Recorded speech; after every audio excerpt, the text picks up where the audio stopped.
Hello friends, welcome to our channel tech teachers. इस video में हम कंप्यूटर जनरेशन के बारे में कुछ इन्फॉर्मेशन देखने वाले हैं। तो कंप्यूटर की जनरेशन मेनली टू कैटेगरीज में क्लासिफाई है। फर्स्ट है नॉन इलेक्ट्रॉनिक जनरेशन और सेकंड है इलेक्ट्रॉनिक जनरेशन। सबसे पहले देखते हैं non electronic generation. Non electronic generation को जीरो जनरेशन भी कहा जाता है। ये सेमीकंडक्टर के रिवॉल्यूशन से पहले डेवलप हुआ था, मतलब 1946 से पहले इस जनरेशन में कंप्यूटर जो थे वुडन या मैकेनिकल कंप्यूटर थे, जैसे abacus, Napier bone, differential etcetera. इस जीरो जनरेशन यानी नॉन इलेक्ट्रॉनिक जनरेशन के बारे में डिटेल इन्फॉर्मेशन हमारे इवोल्यूशन ऑफ कंप्यूटर इस वीडियो में दी गई है। अगर आपको ये वीडियो देखना है तो इसकी लिंक डिस्क्रिप्शन में दी गई है, आप वहां जाके उसे देख सकते हैं। तो चलिए बात करते हैं इसके सेकंड टाइप यानी इलेक्ट्रॉनिक जनरेशन के बारे में। 1946 में ENIAC which is stand for electronic numerical integrator and calculator, ये सबसे पहला इलेक्ट्रॉनिक कंप्यूटर जॉन न्यूमैन ने डेवलप किया और आगे चल के इसमें बहुत सारे डेवलपमेंट हुए और ये टोटली 5 जनरेशन में क्लासिफाइड हुआ। ये जनरेशन टेक्नोलॉजी पर डिपेंड थी जो वो उस टाइम यूज किया करती थी, इसीलिए इस जनरेशन को इलेक्ट्रॉनिक जनरेशन कंप्यूटर कहा जाता है। Now let us discuss about first generation of a computer. Computer की फर्स्ट जनरेशन 1942 से लेकर 1955 तक थी। इस जनरेशन में वैक्यूम ट्यूब यूज किया जाता था जो कि बल्ब जैसा था। ये एक बहुत बड़ी मशीन थी। इसमें 30 into 50 स्क्वायर फीट स्पेस लगता था। इसके अंदर 18,000 वैक्यूम ट्यूब होते थे जिनके लिए 150 किलोवाट इलेक्ट्रिसिटी लगती थी। ये मशीन सेकंड के अंदर 5000 कैलकुलेशन परफॉर्म कर सकती थी। इसके लिए बहुत ज्यादा इलेक्ट्रिसिटी लगती थी। इसमें लगे हुए वैक्यूम ट्यूब की वजह से ये मशीन बहुत ज्यादा हीट इमिट करती थी। इसी वजह से इसे एयर कंडीशन की जरूरत होती थी और इसे कूलिंग के लिए बार बार शट डाउन करना पड़ता था। उस जमाने में यह सबसे फास्टेस्ट मशीन थी। कंप्यूटर की ये फर्स्ट जनरेशन प्रोग्रामिंग के लिए असेंबली लैंग्वेज यानी कोडेबल लैंग्वेज यूज किया करती थी। इस मशीन में पंच्ड कार्ड और कार्ड रीडर्स का यूज होता था। तो ये थी information about first generation of computer. तो चलिए बात करते हैं कंप्यूटर की सेकंड जनरेशन के बारे में। एज वी नो, जैसे जैसे टाइम बदलता गया वैसे वैसे टेक्नोलॉजी भी इम्प्रूव होती गई और टेक्नोलॉजी में बहुत सारे चेंजेस होते गए और इसी डेवलपमेंट की वजह से फर्स्ट जनरेशन से सेकंड जनरेशन का कंप्यूटर बना। सेकंड जनरेशन के कंप्यूटर की शुरुआत 1955 से लेकर 1964 तक थी। सेकंड जनरेशन के कंप्यूटर में वैक्यूम ट्यूब की जगह ट्रांजिस्टर यूज किया गया था। ट्रांजिस्टर एक स्मॉल डिवाइस था जो कि दिखने में एक टैबलेट की तरह था। As compare to first generation computer, second generation का जो कंप्यूटर था वो साइज में छोटा था, चीपर यानी सस्ता और फास्ट भी था। जैसे कि हमें पता है ENIAC जो फर्स्ट जनरेशन का कंप्यूटर था वो रिलायबल नहीं था, मगर ये कंप्यूटर रिलायबल था। ट्रांजिस्टर के यूज की वजह से कंप्यूटर की साइज बहुत कम हुई और कंप्यूटर को लगने वाली पावर भी कम हुई। पहले कंप्यूटर की तरह इसे भी कूलिंग के लिए एयर कंडीशन की जरूरत होती थी। इसका साइज फर्स्ट जनरेशन के कंप्यूटर से छोटा था। इसका यूज कमर्शियल होता था, मगर कुछ लिमिटेड एरिया ही में इसका यूज होता था। ये लेस हीट इमिट करता था as compare to first generation computer और इलेक्ट्रिसिटी भी कम लगती थी। सेकंड जनरेशन कंप्यूटर की प्रोसेसिंग स्पीड 10⁻⁶ यानी माइक्रोसेकंड में थी। उस जमाने का यह एक सस्ता, बेहतरीन और फास्टेस्ट कंप्यूटर था। तो ये थी इन्फॉर्मेशन सेकंड जनरेशन कंप्यूटर की। आगे जाके इस कंप्यूटर में बहुत सारे डेवलपमेंट हुए और थर्ड जनरेशन का कंप्यूटर बना जो सेकंड जनरेशन से बेहतर था। जैसे जैसे टाइम बदलता गया वैसे वैसे टेक्नोलॉजी में कमाल की इम्प्रूवमेंट या डेवलपमेंट होती गई। इन्हीं डेवलपमेंट के नतीजे में कंप्यूटर के परफॉर्मेंस में, कंप्यूटर की स्पीड में और कंप्यूटर की साइज में चेंजेस होते गए। तो जैसे कि हम देख रहे हैं थर्ड जनरेशन कंप्यूटर के बारे में। थर्ड जनरेशन 1964 से लेकर 1975 तक थी। इस थर्ड जनरेशन कंप्यूटर में ICs यानी इंटीग्रेटेड सर्किट्स का यूज हुआ। इंटीग्रेटेड सर्किट्स जैक किल्बी ने इन्वेंट किया। यही इंटीग्रेटेड सर्किट ने सेकंड जनरेशन के ट्रांजिस्टर को रिप्लेस किया। सिर्फ सिंगल यानी एक इंटीग्रेटेड सर्किट में थाउजेंड ऑफ ट्रांजिस्टर थे जो कि सिर्फ एक थंबनेल साइज की चिप थी और थर्ड जनरेशन का कंप्यूटर सिलिकॉन चिप से बना। इसी वजह से इसका साइज बहुत छोटा था compare to second generation of computer. इसी स्मॉल साइज की वजह से इसे इजीली कैरी या मूव किया जा सकता था, यानी ये कंप्यूटर पोर्टेबल था और रिलायबल भी था। इसका मेंटेनेंस भी लो था और इसे जो पावर लगती थी वो सेकंड जनरेशन के कंपैरिजन में बहुत कम थी। इस जनरेशन में रिमोट प्रोसेसिंग, टाइम शेयरिंग और मल्टी प्रोसेसिंग ओएस सिस्टम यानी ऑपरेटिंग सिस्टम यूज की गई।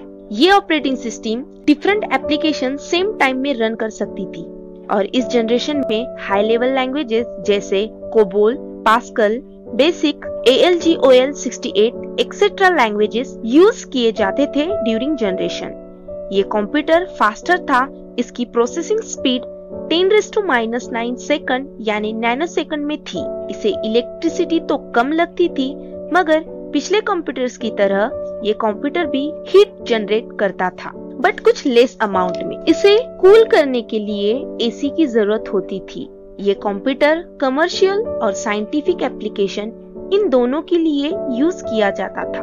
इसी जनरेशन के कंप्यूटर ने पंच कार्ड को एलिमिनेट करके प्रिंटर को इंट्रोड्यूस किया और कीबोर्ड और मॉनिटर यूज किया जाने लगा instead of punch card and print outs. इसका डिसएडवांटेज ये है कि इसमें मेमोरी स्टोरेज कैपेसिटी लो थी। Now let us see some example of third generation of computer. IBM 360 series, Honeywell 6000 series, PDP means Personal Data Processor, IBM 370 और 168, TDC 316, ये थे some examples of third generation of computer. Let's start fourth generation of computer.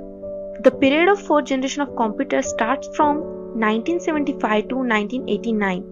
This generation used VLSI, which is stand for Very Large Scale Integrated Circuit, which contain millions of components in a single chip. इस single chip में 5000 transistor और other circuit element थे। EMF at Intel Corporation succeeded packing up to 1000 circuitry in a single chip, which is known as VLSI. This computer also use LSI, which is stand for Large Scale Integration. Fourth generation में बहुत सारे advanced feature थे, जैसे इसमें time sharing, real time networks, distributed operating system where used in the fourth generation of computer. Fourth generation के जो computer हैं वो बहुत ज्यादा पावरफुल, कॉम्पैक्ट, रिलायबल और अफोर्डेबल थे। इसी के रिजल्ट में पर्सनल कंप्यूटर का रिवॉल्यूशन हुआ। इसमें सारे हाई लेवल लैंग्वेजेस यूज किए जाते थे, जैसे C++, डेटाबेस, जावा, PHP। फर्स्ट जनरेशन का जो कंप्यूटर है उसे फिट होने में पूरी की पूरी रूम लगती थी, मगर फोर्थ जनरेशन का कंप्यूटर साइज में इतना छोटा था कि वो अपने हाथ में फिट हो जाता था। Now let us discuss some features about fourth generation of computer. First है, इसमें वास्ट स्केल इंटीग्रेटेड सर्किट का यूज हुआ, जैसे कि पहले बताया गया है। फर्स्ट, सेकंड या थर्ड जनरेशन के जो कंप्यूटर है वो बहुत कॉस्टली हुआ करते थे, मगर फोर्थ जनरेशन के जो कंप्यूटर है इजीली अवेलेबल होते थे। No AC required when we use the fourth generation of computer. During fourth generation computer networking field में ग्रेट डेवलपमेंट हुआ। ये जो कंप्यूटर है साइज में बहुत ही छोटे थे। The computer of the fourth generation way portable and reliable. ये जो कंप्यूटर है बहुत चीप थे। फोर्थ जनरेशन के कंप्यूटर में पाइपलाइन प्रोसेसिंग यूज हुआ करती थी। इंटरनेट का जो कंसेप्ट है वो इसी जनरेशन में इंट्रोड्यूस हुआ। फोर्थ जनरेशन कंप्यूटर से ही हम पर्सनल कंप्यूटर्स का यूज करने लगे हैं। So let us discuss about some advantages of fourth generation of computer. This computer were used for general purpose. इन कंप्यूटर को एयर कंडीशन की जरूरत नहीं होती थी। फोर्थ जनरेशन के जो कंप्यूटर थे वो ज्यादा रिलायबल थे as compare to previous generation. ये कंप्यूटर कैलकुलेशन पिकोसेकंड के अंदर परफॉर्म कर सकते थे। The computer of the fourth generation consumed less electricity as compare to previous generation of computer. ये कंप्यूटर हीट जनरेशन भी लेस करते थे as compare to previous generation. इनका मेंटेनेंस कॉस्ट बहुत लो था। इन कंप्यूटर में माइक्रो प्रोसेसर बेस्ड सिस्टम थी। फोर्थ जनरेशन कंप्यूटर्स में मेमोरी स्टोरेज भी बहुत ज्यादा इंक्रीज हुआ। The networking features were developed in the computer of the fourth generation. In computers के जो आउटपुट थे वो मोर रिलायबल और एक्यूरेट थे। इन्हें बार बार रिपेयर करने की जरूरत नहीं होती थी। फोर्थ जनरेशन के कंप्यूटर मेनली कमर्शियल प्रोडक्शन के लिए यूज किए जाते थे। Now the disadvantages of fourth generation computers. इनमें लेटेस्ट टेक्नोलॉजी की जरूरत होती थी for the manufacturing of micro processor. तो चलिए देखते हैं फोर्थ जनरेशन के कुछ कंप्यूटर। फर्स्ट है टेक 10 स्टार 1000, PDP-11, Cray 1 ये एक सुपर कंप्यूटर है, Cray XMP ये भी एक सुपर कंप्यूटर है। जैसे कि हमें पता है, जैसे जैसे दिन बदलते गए वैसे वैसे टेक्नोलॉजी में भी बहुत सारे बेहतरीन इम्प्रूवमेंट होते गए, जो कि इंसान की टेक्निकल लाइफ को और भी ज्यादा आसान बनाया। 5th जनरेशन का जो पीरियड है 1980 से लेकर ऑनवर्ड यानी अभी तक चल रहा है। इस 5th जनरेशन में 4th जनरेशन में जो VLSI यानी very large scale integration technology use हुई थी, वो डेवलप होके ULSI which is stand for ultra large scale integration तक डेवलप हुई। ये टेक्नोलॉजी माइक्रो प्रोसेसर चिप्स बनाने के लिए यूज हुई, जिसके अंदर 10 मिलियंस इलेक्ट्रॉनिक कंपोनेंट है। 5th जनरेशन का कंप्यूटर पैरेलल प्रोसेसिंग हार्डवेयर और आर्टिफिशियल इंटेलिजेंस सॉफ्टवेयर पर बेस्ड है। AI यानी आर्टिफिशियल इंटेलिजेंस ये एक कंप्यूटर साइंस की ट्रेंडिंग ब्रांच है। इसमें टेक्नोलॉजी को इस तरह बनाया है कि कंप्यूटर इंसानों की तरह बिहेव कर सके। अभी भी यह जनरेशन डेवलपिंग स्टेज में है। 5th जनरेशन में सारे हाई लेवल लैंग्वेजेस यूज होते हैं। 5th जनरेशन का सबसे मेन एम यह है कि ऐसा डिवाइस बनाया जाए जो ह्यूमन की तरह सेल्फ लर्निंग, सेल्फ ऑर्गेनाइजेशन और उसमें फीलिंग्स हो, और ये पूरी की पूरी तरह आर्टिफिशियल इंटेलिजेंस और पैरेलल प्रोसेसिंग हार्डवेयर पर बेस्ड है। So now let us see some features of 5th generation of computer. This generation of computer using the ULSI ultra large scale integration technology. Natural languages की development 5th generation में ही grow हुई। इसी generation में artificial intelligence computer में increase हुआ। ये computer parallel processing में बहुत ही एडवांस है। 5th जनरेशन का जो कंप्यूटर है वो बहुत ज्यादा यूजर फ्रेंडली है और इसमें मल्टीपल फीचर्स हैं। 5th जनरेशन का जो कंप्यूटर है वो चीपर रेट में अवेलेबल है। Now advantages of 5th generation of computer. The computer of this generation is more reliable and very fast as compare to previous generation computer. ये जो computer है वो अलग अलग साइज और बहुत सारी फीचर के साथ अवेलेबल है। Now disadvantages of 5th generation of computer. 5th generation का जो कंप्यूटर है वो ह्यूमन ब्रेन को डल और डूम्ड बना रहा है। ह्यूमन को अपने सारे कामों के लिए इसी पर डिपेंड होना पड़ता है। इस जनरेशन में हमें सोफिस्टिकेटेड और कॉम्प्लेक्स टूल यूज करने पड़ते हैं। अब देखते हैं अलग अलग कंप्यूटर जो इस जनरेशन में एग्जिट होते हैं। वो ये हैं desktop, laptop, notebook, ultrabook, Chromebook. So this is information about the 5th generation of computer. So we hope guys all of you understand this video.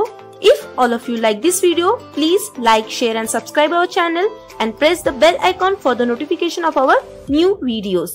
Thank you.